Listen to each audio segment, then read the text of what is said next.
Indépendance et construction de nouveaux États. En 1941, Churchill et Roosevelt avaient signé la Charte de l'Atlantique stipulant le droit des peuples à disposer d'eux-mêmes, c'est-à-dire à se gouverner eux-mêmes. Ils pensaient principalement aux peuples européens dominés par les puissances de l'Axe. Mais, de par le monde, de nombreux peuples colonisés reprennent cette devise à leur compte et lancent la décolonisation, un processus toujours négocié, parfois violent, par lequel une colonie obtient son indépendance. Pour illustrer cela, nous allons étudier l'accès à l'indépendance et la construction de nouveaux États, l'Inde et le Pakistan, colonies britanniques en 1945. Nous allons commencer directement par corriger la question numéro 2, le document numéro 2. Comment Gandhi milite-t-il pour l'indépendance de l'Inde? Gandhi milite de façon non violente. Il utilise deux moyens, la désobéissance civile, on le voit ici organiser une marche du sel dont il prend la tête sur cette photographie, et le boycott, c'est la deuxième photo où on le voit tisser du fil avec un takli dans la ville d'Ahmedabad en 1925. Qu'est-ce que la désobéissance civile, exactement? Gandhi l'a définie en 1920 comme, j'ouvre les guillemets, une révolte mais sans aucune violence. Celui qui s'engage à fond dans la désobéissance civile ne tient aucun compte de l'autorité de l'État. Il peut être amené à refuser de payer des impôts, à ne pas se plier à sa réglementation.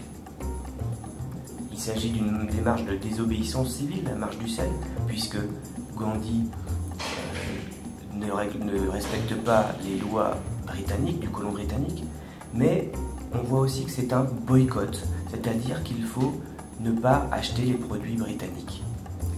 D'ailleurs, dans la même déclaration, il poursuit. Les jeunes et les vieux doivent manier le takli, filer et tisser abondamment tous les jours, les textiles étrangers doivent être brûlés, que les étudiants quittent les écoles, les universités de l'État, que les fonctionnaires démissionnent et se consacrent au service du peuple. Donc, on voit qu'ici, il s'agit plutôt de boycott. Il s'agit d'un boycott politique et d'un boycott commercial. On ne doit plus respecter les règles politiques, ne plus aller dans les universités par exemple, mais on ne doit plus acheter les produits britanniques non plus. Le boycott, c'est donc un refus systématique de consommer les produits ou les services d'une entreprise ou d'une nation. Notons que tisser est donc à la fois un acte politique, le but est de faire partir les Britanniques en ne consommant plus aucun produit britannique. C'est un acte économique, on produit des tissus pour confectionner des habits par exemple, et c'est aussi un acte culturel, faire preuve de patience et de modestie. Passons maintenant à la question numéro 1. Quels sont les deux points de vue sur l'indépendance? Alors autour de la table, vous avez, Gandhi n'est pas présent, mais vous avez Nehru, qui comme lui est un nationaliste indien et qui est chef du parti du Congrès. Nehru et Gandhi militent pour l'unité de l'Inde indépendante, en un seul bloc. De l'autre côté, vous avez Ali Jinnah, leader de la Ligue musulmane, qui est pour la partition, c'est-à-dire la séparation de la colonie britannique en deux, entre l'Hindoustan, pays des hindous, et le Pakistan, le pays des purs.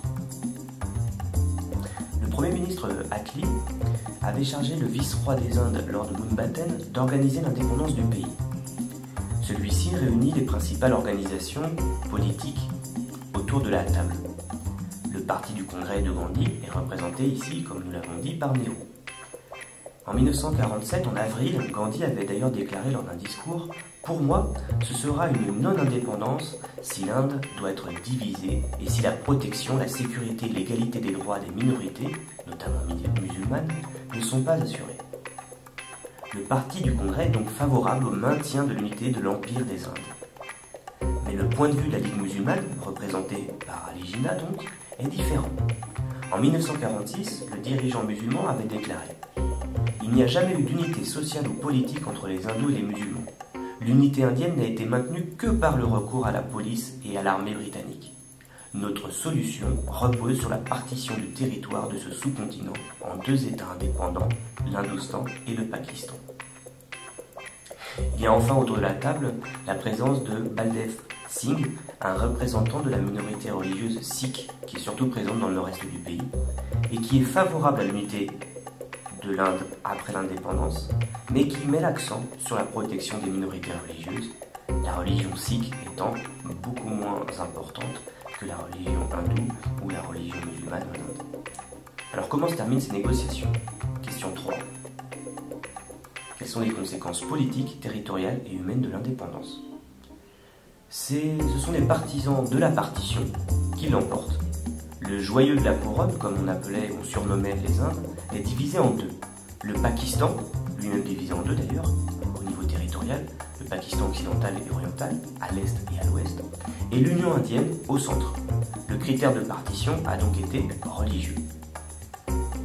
Pour les conséquences territoriales, on a donc la division en deux territoires, mais on constate qu'il va y avoir des conflits territoriaux dès le début entre le Pakistan occidental et l'Inde au sujet du Cachemire au nord. La frontière a été mal dessinée, de façon trop floue. Enfin, en ce qui concerne les conséquences humaines, on remarque beaucoup d'émeutes interconfessionnelles, interreligieuses, à Calcutta par exemple, et des millions de personnes qui sont déplacées, des musulmans de l'Inde vers le Pakistan et des hindous du Pakistan vers l'Inde. Lord Mountbatten était un proche de Nehru et il semblait favorable à l'unité. Mais l'idée de Gandhi et du Parti du Congrès n'a pas été retenue. Alors comment l'expliquer? Certains pensent que cela avantage les Britanniques, car en géopolitique, depuis Rome, depuis la période de la Rome antique au moins, diviser permet de continuer de régner. Diviser pour mieux régner. D'ailleurs, l'acte d'indépendance de l'Inde du 18 juillet 1947 stipule que, j'ouvre les guillemets, 2 dominions indépendants seront instaurés sous les noms respectifs de l'Inde et du Pakistan. Ces territoires resteront placés sous la souveraineté de la reine d'Angleterre.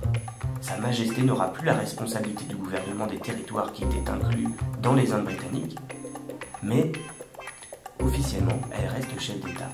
Et ces territoires font toujours partie du Commonwealth, association d'États dominée par les Britanniques, et donc du bloc de l'Ouest. Il ne faut pas oublier que nous sommes encore dans la guerre froide. Alors la plupart des colonies deviennent des États indépendants entre 1947 et 1962. Certaines décolonisations se font de façon pacifique et négociée avec la puissance coloniale, comme nous venons de le voir avec le cas de l'Inde, même s'il ne faut pas oublier que l'indépendance a entraîné de nombreuses violences interconfessionnelles par la suite. D'ailleurs, jusqu'à aujourd'hui, jusqu'à 2020. C'est aussi le cas de la plupart des colonies d'Afrique subsaharienne, francophones, comme le Mali. Subsaharienne, c'est sous le Sahara. Mais on doit bien remarquer que d'autres États, d'autres pays vont obtenir leur indépendance par de violentes guerres qui opposent les mouvements indépendantistes et les puissances coloniales, comme l'Indochine en 1946 et 1954, ou l'Algérie entre 1954 et 1962. Alors pourquoi expliquer que parfois ça se passe pacifiquement et parfois de façon guerrière? Les raisons sont multiples. La présence de nombreux colons et ou de richesses pour la métropole entraîne des guerres, comme c'est le cas pour l'Algérie entre 54 et 68, et ou la peur de voir basculer le pays nouvellement indépendant dans le bloc adverse. C'est le cas de la guerre d'Indochine de 46 à 54. Il ne faut pas oublier que nous sommes dans le contexte de la guerre froide. Par exemple, le Vietnam faisait partie de l'Indochine et va connaître un prolongement de la guerre par la suite, dans les années 60-70. Les États-Unis sont favorables à la décolonisation, on l'a déjà dit, mais ils ont donné beaucoup d'argent à l'armée française pour qu'elle maintienne ses positions en Indochine et en Algérie, car il y avait une certaine peur de basculement dans le bloc de l'Est. De toute façon, qu'elles soient pacifiques ou guerrières, les décolonisations sont toujours accompagnées de négociations. La trace écrite maintenant. Grand 1, de nombreuses colonies deviennent indépendantes en pleine guerre froide. Et directement en bleu. Après la Seconde Guerre mondiale, la fin de l'hégémonie morale et matérielle européenne explique le fait que beaucoup de colonies accèdent à l'indépendance entre 1947 et 1962 en Asie, exemple l'Inde ou le Pakistan en 1947, en Afrique, exemple l'Algérie en 1962, et en Amérique, exemple le Belize. À la ligne, l'ONU soutient aussi les indépendances. Entre parenthèses, article 1 de la charte de 1945, j'ouvre les guillemets, principe de l'égalité des droits des peuples et de leur droit à disposer d'eux-mêmes, fermez les guillemets. Mais surtout, dans le nouveau contexte de guerre froide, il faut souligner que les deux grands s'opposent à la colonisation par principe et qu'ils souhaitent récupérer ou garder les nouveaux États dans leur bloc. La course au territoire continue. L'indépendance est obtenue de manière pacifique, exemple un anglophone, Afrique subsaharienne francophone comme le Mali, ou par la guerre, exemple par le FNL en Indochine de 1946 à 1954, ou par le FLN, Front de Libération Nationale, en Algérie de 1954 à 1962, ou enfin, pour prendre un exemple britannique, le Kenya. Et il y a la guerre lorsqu'il y a un risque que le nouvel État quitte le bloc de l'Ouest.